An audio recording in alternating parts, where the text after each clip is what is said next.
여러분 안녕하세요. 제주도 동네업자입니다. 오늘은 여러분들께 골조공사 기초부터 골조, 내장, 외장 이렇게 마무리까지 건축비를 다 체크를 해볼 건데, 오늘은 이제 골조공사 우리는 왜 이런 자재를 썼고 어떻게 작업을 했는지 여러분들께 브리핑을 해드리는 거죠. 아주 이해하기 쉽게 말씀을 드리도록 하겠습니다.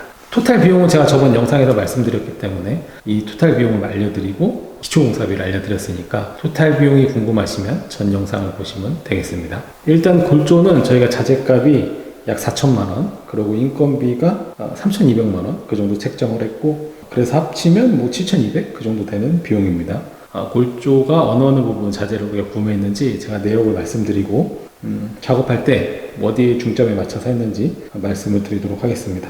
그 전에 이제 골조라고 하면 업체마다 조금씩은 다 차이가 있는데, 기초가 끝나면 토대부터 방수 시트나 타일백까지 씌우는 거를 골조라고 볼 수 있는데, 저희도 방수 시트와 타일백까지 씌우고, 그리고 샤시하기 전에 약간의 기밀 작업까지를 이제 골조 공사의 범위로 생각을 하고 있습니다. 일단 골조가 시작되면 이제 토대를 깔아야 됩니다. 토대가 뭐냐면 콘크리트가 있고 그 위부터 이제 나무로 집을 짓기 때문에 이제 레이아웃에 따라서 바닥에 칩을 하는 거죠. 붙이는 거죠. 토대를 두 단을 까는데, 두 단을 까는 이유는 우리는 난방을 보일러를 하기 때문에 방통선을 바닥 몰탈선을 맞춰주기 위해서 두 단을 이제 까는 겁니다. 그래서 그 두 단 같은 경우는 이제 몰탈에 잠겨서 방부목을 주로 많이 사용을 하죠. 토대용 방부목은 일반 방부목이랑 틀리게 머드실용, 토대 전용으로 그런 방부목이라고 보시면 돼요. 폭이 140인 구조재를 사용을 하기 때문에 방부목도 이제 2x6용 방부목을 사용을 해야겠죠. 벽체가 뭐 2x8이다 그러면은 2x8 방부목을 깔면 되는 겁니다. 이제 방부목 위에 실질적으로 벽체 위아래를 잡아주는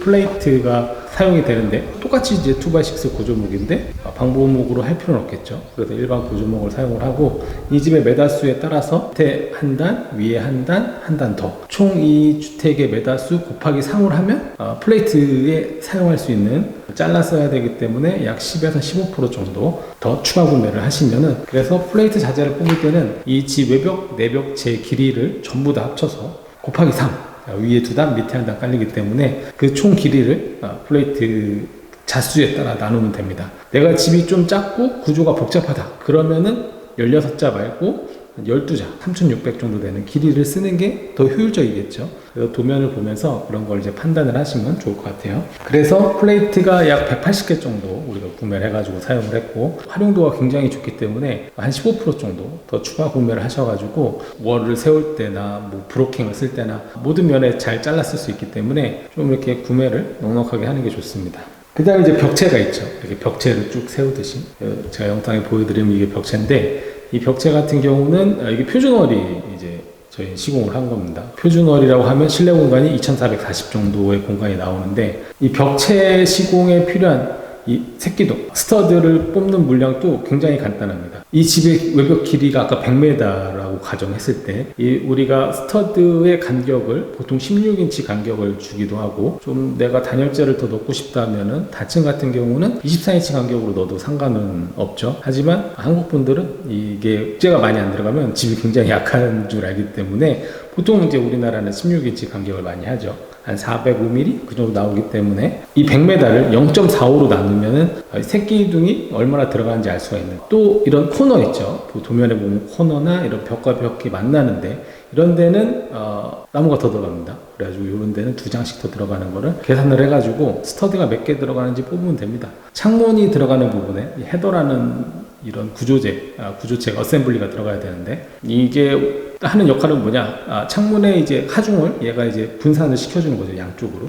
헤더를 사용할 때는 뭐 저희는 그냥 2x10을 주로 사용을 하고, 글루램을 써도 되고 공항 목재를 써도 됩니다. 이 집의 헤더의 수량을 뽑을 때도 똑같습니다. 메다수를 재는 거죠. 창문의 메다수가 얼마나 들어가는지. 헤더가 이제 외부에 들어가는 헤더도 있고 실내에 들어가는 헤더도 있습니다. 그 다음에 이제 2층 같은 경우에는 또 이제 다양한 구조재가 들어가는데, 이 집은 2층이었기 때문에 뭐 그렇게 구조재가 다양하게 들어가진 않았습니다. 나중에 2층 집을 하게 되면 그때 제가 한 번 더 설명을 드리고, 그 다음 많이 들어가는 게 이제 실링과 라프트. 실링이라 그러면 뭐냐면 천장에 목재를 걸고 있는 게 실링인데, 이 실링이 사실 굉장히 중요한 부분이거든요. 벽체와 벽체가 벌어지지 않게 딱 잡아주는 거기 때문에, 이런 오픈 천장을 많이 하게 되면 실링이 없어지잖아요. 그런 건 사실 좋지 않은 방법이죠. 이 집 같은 경우는 이제 2x6로 실링을 이제 했고, 그 다음에 이제 석가래, 여러분들이 많이 알고 있는 라포트가 이 집은 좀 많이 들어갔죠. 왜 그러냐면 이 라포트도 지붕재에 따라서 어떤 간격을 쓸 건가 결정을 하면 되는데, 지금 저희가 쓴 이 일본 제품이죠, 세라믹 사이딩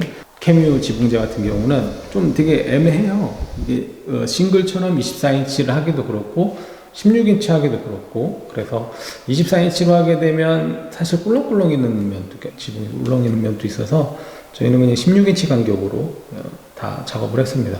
16인치 간격으로 했을 때 좀 울렁이는 게 없어서, 제가 뭐 튼튼하게 한다 이런 거를 자랑하고 싶어서 말씀드리는 게 아니라, 제주도나 이런 남부 지역 같은 경우는 태풍이 오잖아요. 그래가지고 이 골조를 할 때 좀 내구성을 생각을 해서 작업을 해줘야 되는 거죠. 그래가지고 지붕은 2x10으로 16 간격으로 작업을 해서 캐뮤 세라믹을 이제 얹은 그런. 그 다음에 이제 OSB가 이제 있죠. 이제 외부 쉐딩이라고 해가지고 외부의 합판인데, 이게 사실 내력벽을 구성하는 이제 중요한 요소인 거죠. OSB가 이게 합판 같지만 이런 옆으로 밀어주는 힘의 저항력이 굉장히 세기 때문에 이런 내력벽을 만들 때는 목조주택은 OSB 합판으로 이렇게 내력벽을 만들어주는 겁니다.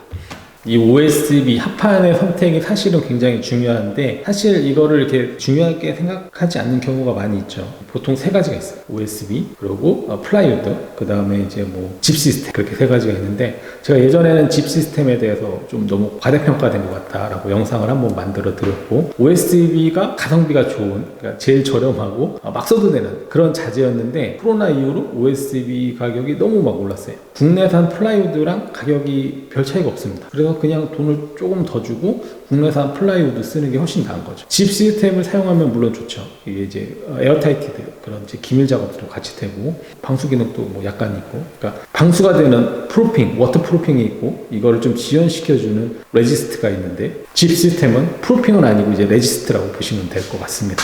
근데 국내에서 좀 이걸 정보를 잘못 알고 있어서 이게 굉장히 방수에 뛰어난 걸로 알고 있는데, 물 셉니다, 집 시스템. 그 다음에 이제 집을 감싸주는 이제 하우스랩도 굉장히 많은 제품이 있죠. 뭐 타이백, 프로컬리마, 뭐 기타 등등 쭈루룩 있는데, 이번 집은 미국 제품, 갑자기 이름이 생각이 안 나네요. 이게 무슨 갭인데, 하여튼 이 제품이 드레인 기능이 좀 있어가지고, 제가 예전에 타이백 그 드레인 랩을 몇 번 써보고 집을 뜯어봤는데, 걔네들이 홍보할 때는 이게 드레인 기능이 있다 했는데, 막상 뜯어보니까 드레인 기능이 굉장히 눈에 티도 안 날 정도로 미흡해서 이거는 좀 구라가 있다, 타이백에서. 그래서 그때부터 타이백 제품을 잘 쓰지 않고 프로콜리마에다 레인 스크린 하는 걸 추천을 했는데, 이번에 처음으로 이 하이드로갭, 미국산 제품입니다. 하이드로갭을 이 집에 처음 이제 적용을 해본 거죠.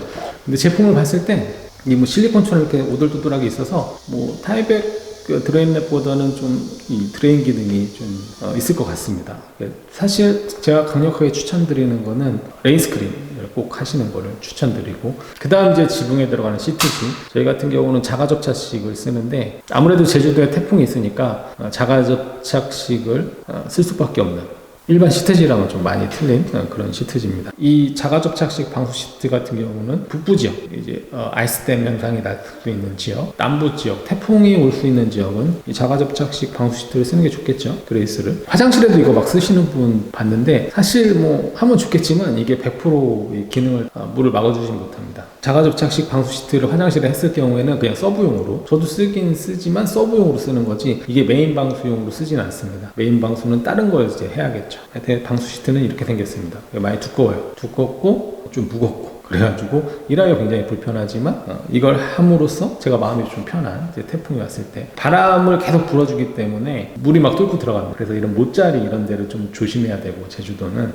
그리고 이 방수 시트는 물은 막아주지만 습기 이런 거는 이제 통과가 됩니다. 하지만 이 자가접착식은 그것까지 같이 막아줄 수 있어서 제 마음 편하라고 이런 제품을 사용을 하고 있고, 이걸 다 계산을 해서 더해보니까 약 4천만 원이 나오더라. 이 집에 46평 되는 이 집에 이런 구조재와 시트, 그리고 기밀 자재를 받아서 이제 사용을 한 거죠. 거기에 이제 한 가지 빠진 게 있는데, 이제 철물, 심슨 스트롱 타이 철물을 홀다운이랑 허리케인 타이 이렇게 사용을 했습니다. 그리고 이 집에 또 한 가지 자재가 좀 많이 들어갔는데, 우리가 표준월을 하고 또 미니월을 세워서 조금 더 높였어요. 왜 그러냐면 하려면 가등급 단열재를 집어넣을 때 그 공간을 확보해 주는 게 좋을 것 같아서 표준호를 하고 다시 월을 한 400 정도 쭉 이렇게 높인 거죠. 그렇게 작업을 해서 골조 비용은 포지션이 이 정도 됐고, 이 심슨 철문을 쓰는 이유가 이 집의 내구성을 튼튼하게 해주기 위해서, 태풍이 왔을 때, 태풍이죠. 결론 원인은 태풍입니다. 이 비바람에 좀 잘 견딜 수 있게 그래서 써주는 건데,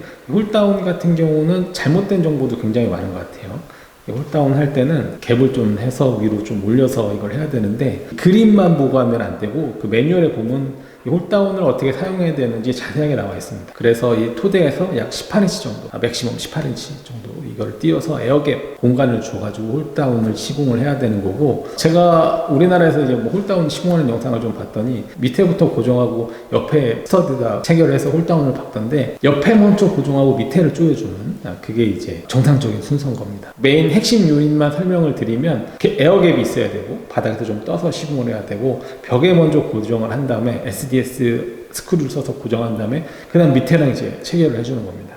홀다운 같은 경우는 굳이 토대랑만 할 수 있는 건 아니고 이 지붕이랑 벽체에도 사용할 수가 있는 거, 다양하게 이제 사용할 수가 있습니다. 하여튼간에 잘 알아보셔가지고 사용하시면 좋을 것 같아요. 집을 튼튼하게 잡아줘야지 내 마음의 평화가 찾아올 수 있는 거죠. 오늘 제가 준비한 영상은 여기까지고요. 다음에 이거에 이어서 또 지붕 공사할 때, 그리고 실내 단열재 선택할 때 어디에 좀 중점을 둬서 했는지 여러분들께 말씀드리도록 하겠습니다. 감사합니다.